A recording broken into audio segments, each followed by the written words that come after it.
Have you ever wondered how one country turned saving money into a near-national habit, while many of us treat a savings account like an afterthought? What if I told you that in some periods, people in China have saved close to half of what they earn? When I started looking into how 1.4 billion people handle their money, I found patterns that are simple, repeatable, and extremely effective. This is not about flashy investments or secret formulas. It is about clear rules and daily habits that push behavior in one direction. Save first, spend later. The numbers back it up. For decades, China's overall savings rate has ranked among the highest in the world, with national savings reaching levels that many Western economies have never come close to matching. So how did they build a culture where saving comes before spending? And what can we learn from it to change our own financial future? Keep watching as I uncover the rules and mindset behind China's powerful savings strategy. Household saving rates in China have been reported in the 30 to 40% range for many years. On a household level, this shows up as families routinely putting away a third or more of what they earn. That's not a trick of math, that's habit. If you earn $1,000 a month and you save $300, your life looks different from someone who saves $30. The choices compound. The reported household saving rate has been around 36% in some measures, which is dramatically higher than typical U.S. household saving rates. Some of the headline figures are even more dramatic in historical context.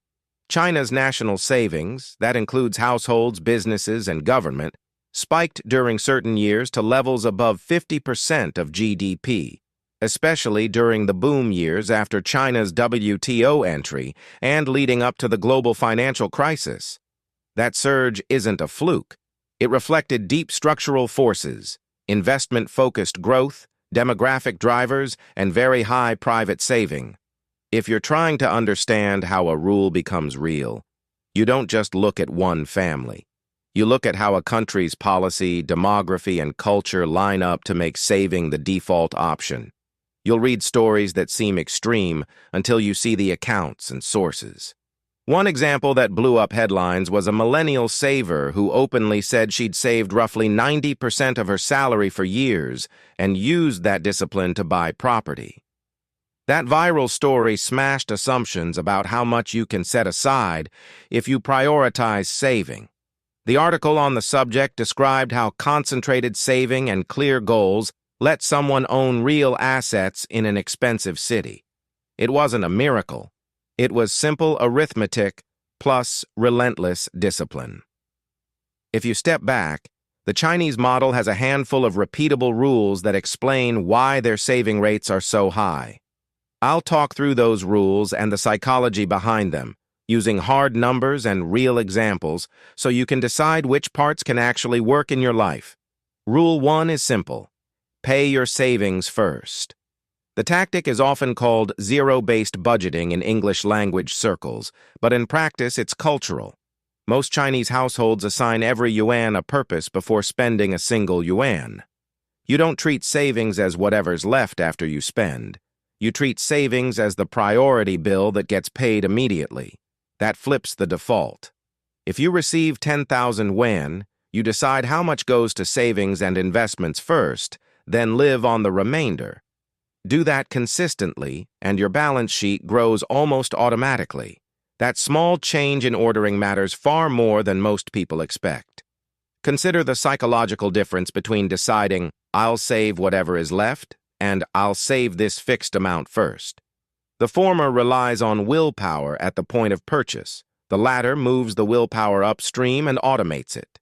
When savings are automated and sacrosanct, lifestyle inflation becomes much harder. When people receive raises, they increase savings allocations before increasing discretionary spending. That's a very different habit from the almost universal tendency in the West to upgrade lifestyle the minute income rises. Rule 2 is extreme goal setting. You've probably heard the 10-to-1 rule floating around in videos and forums. Try to live on 1 unit for every 10 you earn, aiming for a 90% savings rate. Very few people actually hit 90%. The brilliance of the rule is more psychological than practical. Aim for 90%, and you'll likely land somewhere between 30 and 60%, which is miles ahead of today's average. The specific target changes behavior in two ways. It forces ruthless prioritization, and it changes how you evaluate purchases. If you think in terms of, I should live on 10%, then a $5 coffee looks different. It stops being an incidental pleasure and becomes a deliberate choice that has real opportunity cost. Rule 3 is ruthless prioritization of durable value over fleeting status. Chinese savers are highly pragmatic about needs versus wants. They buy quality where it matters, shoes that can be resold, electronics that last, and skip the constant churn that feeds the Western upgrade cycle. This is not just thrift, it's a calculation. You measure cost per use and longevity. If a $200 pair of shoes lasts 5 years and a $50 pair lasts 6 months, the math isn't even close. The pain of skipping a superficial purchase is fortified by the payoff of owning assets, and owning assets becomes a social and family priority. Rule 4 is a cultural anti-debt bias that translates into behavior. In many parts of China, the default attitude is, if you can't pay cash, you can't afford it. People still finance homes and some cars, but there is greater social stigma around carrying consumer debt, like revolving credit card balances. The result? Fewer households sink money into interest payments that act as a constant drag on wealth. Compare that to countries where consumer credit is normalized and installment payments are sold as convenience rather than cost. Interest on unsecured debt is a silent wealth killer. Limit that and your saving rate has an easier job to do. Rule 5 is a massive multi-generational focus on education as investment. Chinese families frequently treat tuition, tutoring, and academic resources as capital expenditures on a child's future earning power. This is not a feel-good pitch about valuing learning. It's a clear financial calculation. Education that boosts lifetime earning potential is treated as an asset that compounds across decades. Parents are willing to delay personal consumption heavily to fund education because they expect outsized returns. When you think of money as enabling a future income stream rather than fleeting consumption, saving becomes not deprivation, but strategic deployment of resources. Over time, these educated children contribute to a culture that values delayed gratification and invested wealth. Demographics and social norms amplify all of these rules. One concrete demographic boost came from the one-child era and the gender imbalances that followed. When family resources had to be concentrated on one child, saving for that child's education, housing down payment, and future family security became a high-priority household project. In some age cohorts, male competition in the marriage market made having assets a prerequisite for family formation. That created a behavioral arms race: save more, buy property sooner, display fewer consumptive liabilities. Social incentives like these are powerful because they convert private choices into competitive imperatives. Another system-level driver is the relative thinness of the social safety net. When you cannot rely on generous state pensions, universal health care, or broad unemployment insurance, saving to self-insure becomes not optional, but necessary. That urgency changes the framing. Savings is not merely a cushion for lifestyle upgrades, it's insurance for dignity. When families know a medical emergency could mean catastrophe without savings, they prioritize precautionary saving at a level that looks extreme from the outside, but sensible from the inside. Let's talk tactics you can use without moving across the globe. You don't have to become ascetic or adopt someone else's culture wholesale to benefit from the rules I've described. You can copy the underlying mechanisms and keep your life humane. Start by automating savings as if they were a monthly bill. Treat your savings allocation as the first payment out of your paycheck. Use zero-based thinking for a month. Assign every dollar a job before you spend. That mental model alone will expose leaks. Then raise the bar for how you define quality versus status. Buy durable clothing that fits well instead of following seasonal trends. Replace new with long-lasting. Reframe purchases as trade-offs. A vacation now might mean delayed home ownership later, and that trade-off becomes clear when you quantify it. Make education investments visible and prioritized in household planning. If you have kids, show them the ledger of goals and progress. Financial transparency inside the family reduces impulse demands and creates joint commitment. You'll also need a plan to neutralize decision fatigue.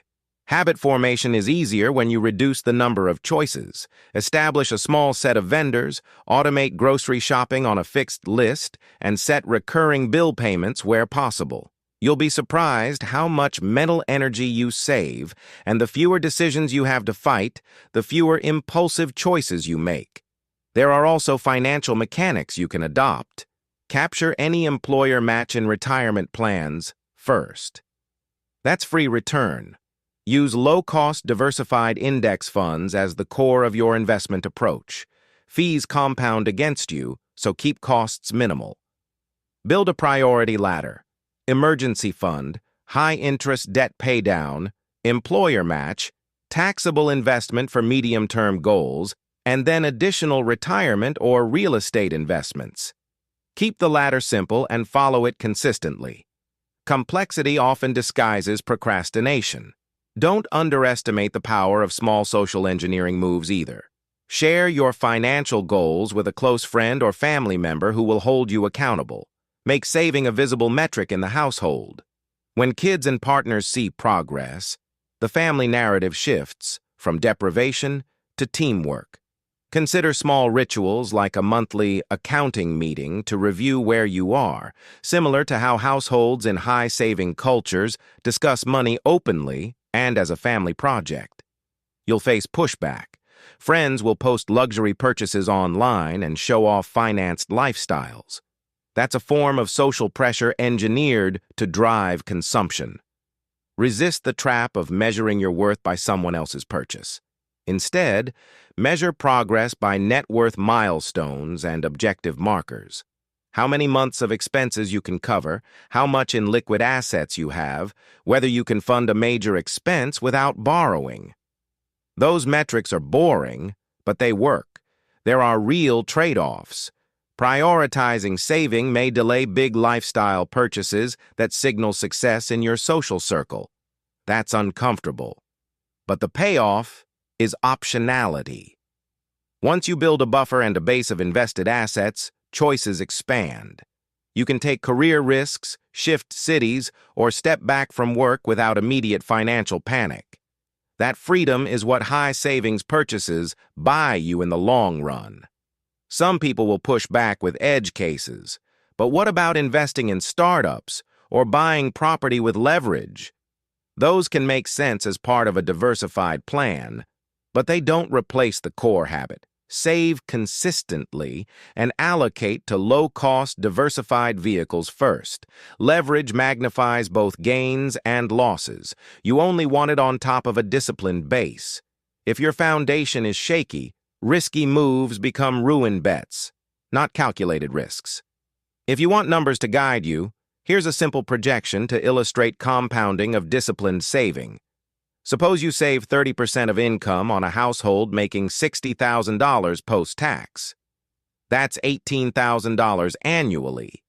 Invested at a 6 to 8% return, after 10 years, you have roughly $250,000 to $300,000, depending on exact return, and after 20 years, that nest egg can be several times larger. Now compare that to saving only 5%. The difference after 20 years is staggering. The rule isn't magic, it's arithmetic and relentless prioritization. If you want to test this in 90 days, do this. Track every dollar for 1 month, automate a fixed percentage of your income to transfer to savings the day you get paid, cut 2 discretionary subscriptions and reallocate that money to investment, and schedule a monthly family finance check-in. That's not dramatic theater. It's executable.